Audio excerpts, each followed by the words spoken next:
Hey guys, what is going on? This is Ip of Rage Quit TV, gonna be casting a game between FXO.Tear and SlayerS.Arthus. It is a PvP on ESV-TV's Muselpheim, and this just isn't any game. This is game number 1 of a BO5 because it is the semi-finals of the Korean Weekly Season 3, week number 6. If you don't know what the Korean Weekly is, it's just a tournament on the Korean server held weekly, hence the name Korean Weekly. ESV-TV does run it, that's why you have all these unique maps. And they're formerly known as IC Cup TV. If you knew them back in the beta stages, they had to change the name because Blizzard didn't really like the name IC Cup. There's a story behind that. You can find it if you want. But anyways, the tournament is run by Diamond, and the casters are Orb, Wax, Steven, Adabisi, and Cat2. However, Orb was in Paris last week. He got back on the 21st, which delayed their broadcasting, and the replays get released by Diamond to all the subscribers, so I got the replay. I asked Diamond, hey, do you mind if I cast them? Because I really want to watch the Korean Weekly, but you're just not casting it because your main caster is away. And he said, yeah, sure, go ahead and upload them to YouTube. So here I am casting them. If you enjoy the Korean Weekly more than my regular replays, please let me know, and I will cast them in the future as well on my YouTube channel. I just decided to cast more than normal because the games haven't been seen, and these are really good games, and there's a lot you can actually take and learn from them. Both players appear to be going for 13 gateway and then scouting. If you go for a 9 gate and scout, not a 9 gate, a 9 pylon scout, then you're really worried about being cannon rushed and things like that. We do have both players not really scouting around their natural, which may be a small mistake because proxy gateways have been increasingly popular. I don't know why, but I've seen a lot more proxy gates, and there's always epic holds related to those proxy gates. I think it was Hero I was watching in the NASL that had one of the most awesome holds against a proxy gate that I've ever seen. Anyways, we do have Arthur just getting in the base and immediately going off and hiding. Tear is going around. I don't know if the probes actually cross paths. It doesn't look like it. It looks like one went this way, the other went that way. So probes did not cross paths, so Tear does not know about the probe leaving the base. If he's smart, he could count the workers and then tell, oh, you're missing a worker if he knew the chrono boost.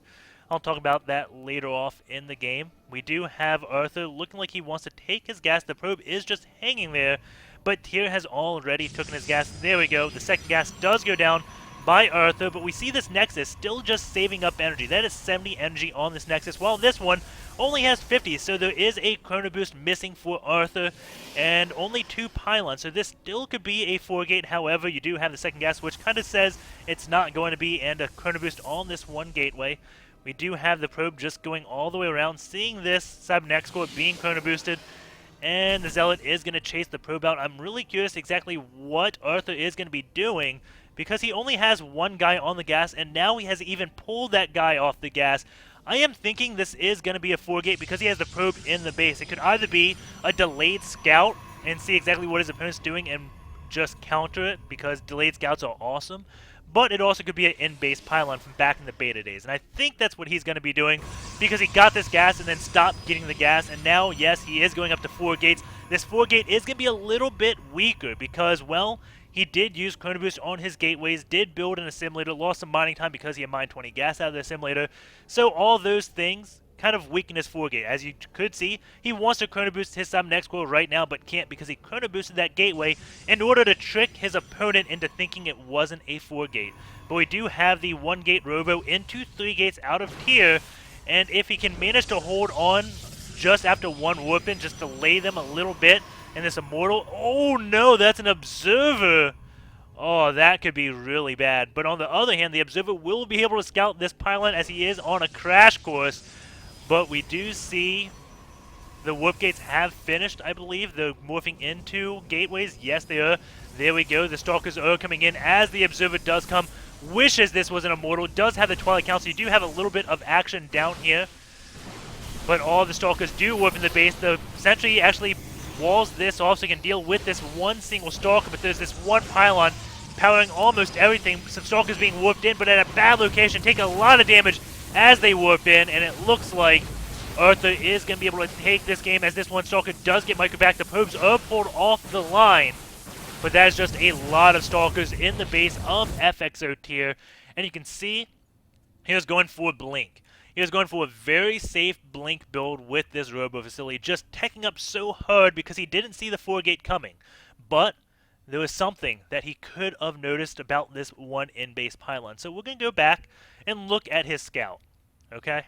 So if you ever get four-gated and stuff and hate that and be like, well, I'm not going to watch the replay because he just tossed the dice or whatever, won the game blindly. Well, there's always things you can take from replays. I think you should always watch the games you get cheesed and lose and just study, because there was a sign that said, hey, there's something not right. And we didn't have Tear react to that, and that's actually what costed him the entire game. Some real small subtlety that I don't even know if it's a 100% thing, but we'll go and just go around. So we're going to pause it right here.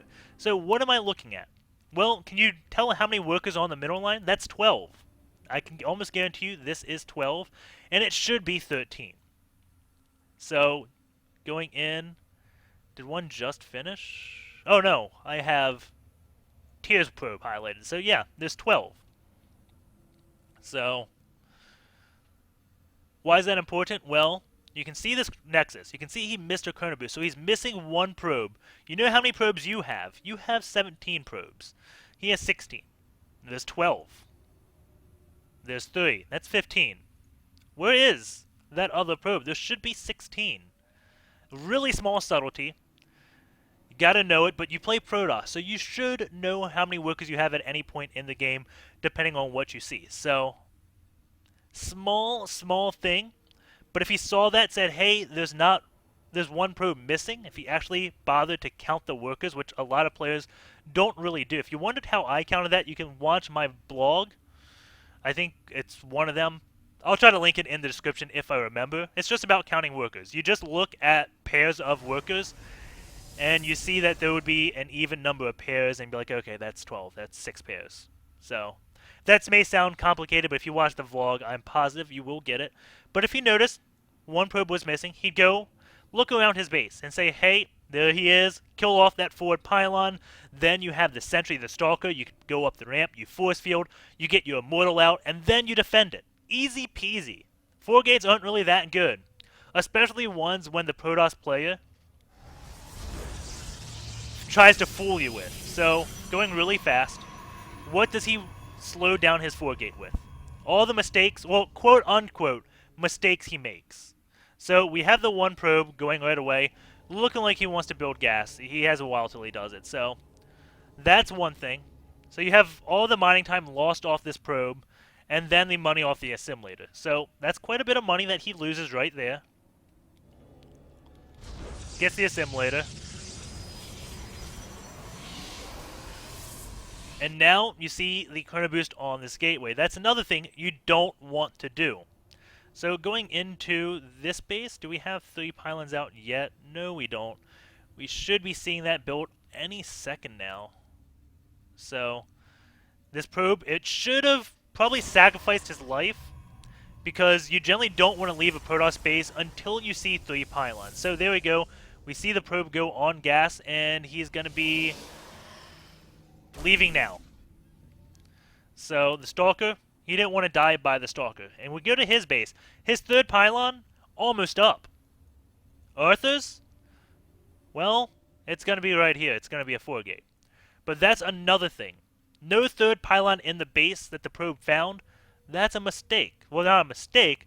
That's a sign of an incoming 4-gate, because he's going to supply block himself with workers. You can also see he's still only 1 worker behind. Didn't really cut that many workers.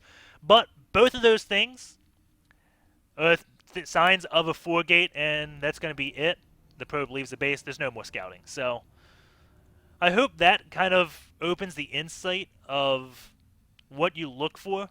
Even though we have SlayerS.Arthus doing the chrono boost on this gateway, doing the assimilator, not seeing any tech, seeing the 2 pylons, and most importantly, seeing the 1 missing SEV, should all say, hey, something's going on. But he just didn't see that. And not a mistake, well, I guess it is a mistake on him. Not saying he's bad.